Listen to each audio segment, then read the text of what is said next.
नमस्कार मित्रांनो, स्वागत आहे सर्वांचं ॲग्रिकल्चर इंडिया ब्लॉग या यूट्यूब चॅनलमध्ये.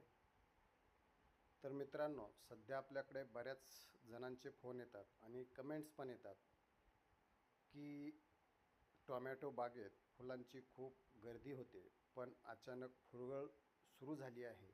हाताशी आलेलं पीक वाया चाललं आहे. कवळ्या कळ्या पडून काळ्या पडून गळत आहेत. तर मित्रांनो, जर तुमचाही टोमॅटो शेती असेल तर तुमच्यासाठी खूप छान सुंदर माहिती आज आपण या विषयावरती घेऊन आलेलो आहे. तर मित्रांनो, त्यासाठी आपणाला हा व्हिडिओ शेवटपर्यंत पाहायचा आहे. नवीन असेल तर ॲग्रिकल्चर इंडिया ब्लॉग ह्या यूट्यूब चॅनलला सबस्क्राईब करायचं आहे. जर तुमच्या प्लॉटवर सुद्धा टोमॅटोमध्ये हीच जर समस्या असेल, फुलगळ होत असेल, तर आजचा हा व्हिडिओ फक्त आणि फक्त तुमच्यासाठी आहे. आज आपण पाहणार आहोत की टोमॅटोची फुलगळ नेमकी कशामुळे होते आणि ती अर्जंट कशी थांबवायची. व्हिडिओ नक्की शेवटपर्यंत पहा. तर मित्रांनो, टोमॅटोमध्ये फुलगळ होण्याचे पहिले आणि सर्वात महत्त्वाचं कारण म्हणजे पाण्याचा अयोग्य ताण किंवा अन्नद्रव्यांची कमतरता. काही वेळेस काय होतं, पाण्याचं नियोजन चुकल्यामुळे, बिघडल्यामुळे किंवा वातावरणामध्ये अचानक बदल झाल्यामुळे झाडाला ताण बसतो आणि फुलं काळ्या काळ्या पडून गळायला लागतात. तर आता मित्रांनो, याच्यामध्ये काय उपाय करायचा आहे हे जरा तुम्ही लक्षपूर्वक ऐका आणि लक्षपूर्वक व्हिडिओ पहा. जर तुमच्या पिकाला पाण्याचा ताण बसला असेल आणि फुलगळ सुरू झाली असेल तर पाणी दिल्यानंतर लगेच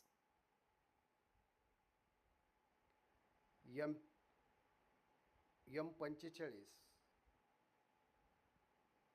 आणि विपुल टॉनिकची फवारणी घ्या. यामध्ये ट्रायकोकॉन्ट्रोल हे टेक्निकल असते, ज्यामुळे झाडांची प्रकाश संश्लेषणाची जी प्रक्रिया आहे ही वाढते आणि गळलेली फुले थांबतात आणि नवीन फूल टिकून राहते. तसेच आता ड्रीपमधून 126100 हे विरघळणारे खत आणि गरजेनुसार मायक्रोन्यूट्रियंट्स म्हणजे सूक्ष्म अन्नद्रव्ये सोडणं अत्यंत गरजेचं असतं आणि ते गरजेचं आहे.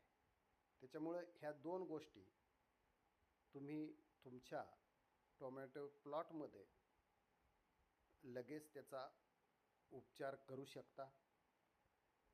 दुसरं महत्त्वाचं कारण म्हणजे खराब वातावरणामुळे येणारे बुरशीजन्य आणि जीवाणूजन्य जे रोग असतात. यात काय होतं, फुलांची कळी पिवळी पडू लागते आणि गळते किंवा मग फांदीवर आणि छोट्या फळांवर काळे डाग येतात, दिसायला लागतात. हे बॅक्टेरिया इन्फेक्शन असतं. यावर उपाय काय करायचा पहा. जर तुमच्या प्लॉटमध्ये असा प्रादुर्भाव दिसत असेल तर तातडीने या औषधाची फवारणी तुम्ही घेऊ शकता. पॉलिक्युअर 1 मिली प्रति लिटर पाणी अधिक M45 किंवा एन्ट्राकॉल 2 ते 2.5 ग्रॅम प्रति लिटर पाणी याप्रमाणे तुम्ही फवारणी करू शकता. आणि सर्वात महत्त्वाचं म्हणजे जीवाणूजन्य रोगांचा बिमोड करण्यासाठी सेप्ट्रोसायक्लिन 200 लिटर पाण्यासाठी 6 ग्रॅमचा 3 पुड्या नक्की वापरू शकता. या सर्वांमुळे जीवाणू आणि बुरशींचा जो प्रादुर्भाव आहे तो पूर्णपणे थांबेल आणि फुलगळ एका झटक्यात थांबू शकते. अशा पद्धतीनं तुम्हाला ही टोमॅटोसाठी फुलगळ रोखण्यासाठी जे मी सांगितलेले आहेत हे फवारे आणि हे खताचं व्यवस्थापन करायचं आहे.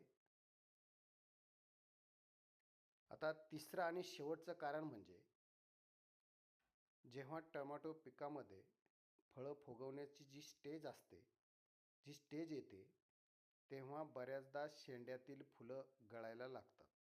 जर तुमच्या प्लॉटमध्ये 50% जास्त फुलगळ होत असेल तर काय करावे?